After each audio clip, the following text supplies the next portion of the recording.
امام حسین خدایی می کند.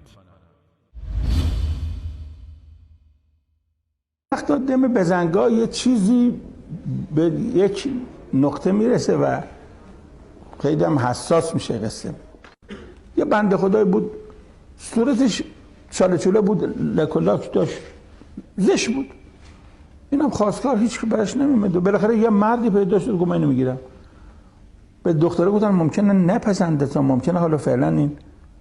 بالاخره یه آرایشگاهی آوردن تو خونه و دیگه هر چی تونست آرایش کرد و به دختره گفت والا من بیش ازم نمیاد دیگه، حالا دوماد بپسندن نپسنده دیگه کار دست من نیست. تا گفت کار دست من نیست عروس گریش گرفت، پا شد رفت یه اتاق، در زد به هم، سجاده رو باز کرد، مهر کربلاتش بود، گفت حسین بیا خدایی کن امروز، من سنم بالا رفته به خاطر مشکلات صورت خواستگار ندارم، حل کو قصه رو. دستشو مالید به خاک کربلا، مالید به صورتش، رفت پلو دوماد نشست. دوماد تا نگاش کرد انگار زیباترین زنای کره زمین اینه. 80 سال تقریبا اینها با هم زندگی کردن. هر وقت زنه میخواست بره بیرون مردم دستم چشمت کنه میدود از زیر قرآن زنه رد میکرد، فکر کردن مسخره میکنه، یعنی واقعا به جوک تشبیه بود. ولی امام حسین کار خودشو کرد. الله متعال درباره رحمت و نعمت خود به بندگانش می‌فرماید: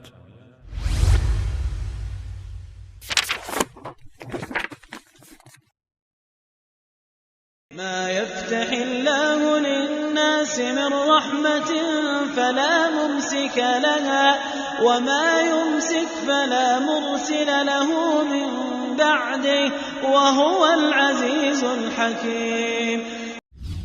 هر در رحمتی که الله برای مردم بگشاید هیچ کس نمیتواند آن را باز دارد و آنچه را باز دارد پس از او هیچ کس نمیتواند آن را بفرستد و او توانای چیره و حکیم است.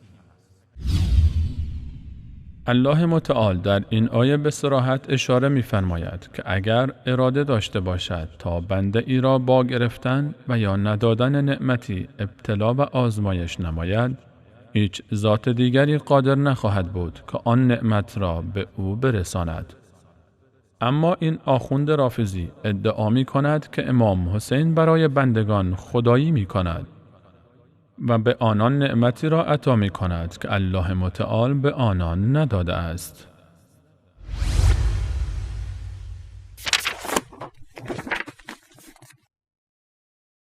قل من رب السماوات والأرض قل الله قل أفاتخذتم من دونه أولياء لا يملكون لأنفسهم نفعا ولا ضرا قل هل يستوي الأعمى والبصير أم هل تستوي الظلمات والنور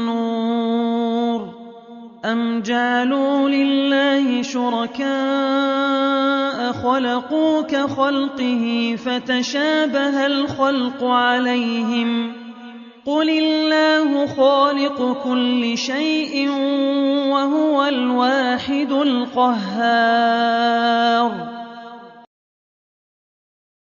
بگو که پروردگار آسمان ها و زمین کیست؟ در پاسخ آنان بگو الله. بگو آیا دوستان و اولیایی به غیر از الله گرفته اید که برای خودشان نیز مالک هیچ نفع و ضرری نیستند؟ بگو آیا نابینا و بینا برابرند؟ و آیا تاریکی و روشنی یکسان هستند؟ آیا شریکانی برای الله قرار داده اند که به گمانشان مانند آفریده های او خلق کرده اند که بدین ترتیب مسئله آفرینش بر آنان مبهم و پوشیده شده است؟ بگو الله خالق و آفریدگار همه چیز است و اوست یکتای غالب و چیره. به راستی هدف این آخوندهای رافضی از مخالفت صریح با آیات قرآنی و فریب مردم بیخبر از حقیقت چیست؟ آیا غیر از این است که این عده با ترویج چنین دروغها و خزعبلاتی به دنبال گرم نگه داشتن بازار بردگی خود هستند تا با استفاده از احساسات پاک مخاطبین خود جان و مال و ناموس آنان را به نام دین و مذهب به تاراج ببرند؟ مگر همین آخوندهای رافضی ناموس این مردم را به نام عبادت صیغه به حراج نگذاشته اند؟ مگر همین آخوندهای دروغگو و مکار مال این مردم را به نام خمس و نذر و صدقات امام و امامزاده ها به تاراج نمیبرند؟ مگر همین ظالمان نیستند که در راه حفظ منافع سیاسی خود در کشورهای سوریه و عراق جان پیروان خود را به بهانه دفاع از عتبات عالیات به کشتن می‌دهند؟ چرا این مدعیان پیروی از اهل بیت حقیقت را به پیروانشان نمی‌گویند؟ اگر محسن قرائتی بیاد به مردم راست بگوید، محسن قرائتی اگر مردم را گمراه نکند، دیگر صدا و سیما او را برنامه‌اش پخش میکنه. محسن قرائتی اگر به مردم راست بگوید، بله او را خدمت شما عرض کنم که خلاصه چنان داغی به فلان جاش بزنن که دیگر نتواند تا 6 ماه روی منبر بنشیند، بگه اونجا هم درد میکنه. محسن قرائتی نمیتواند به مردم راست بگوید، چون او باید از دولت پول بگیره.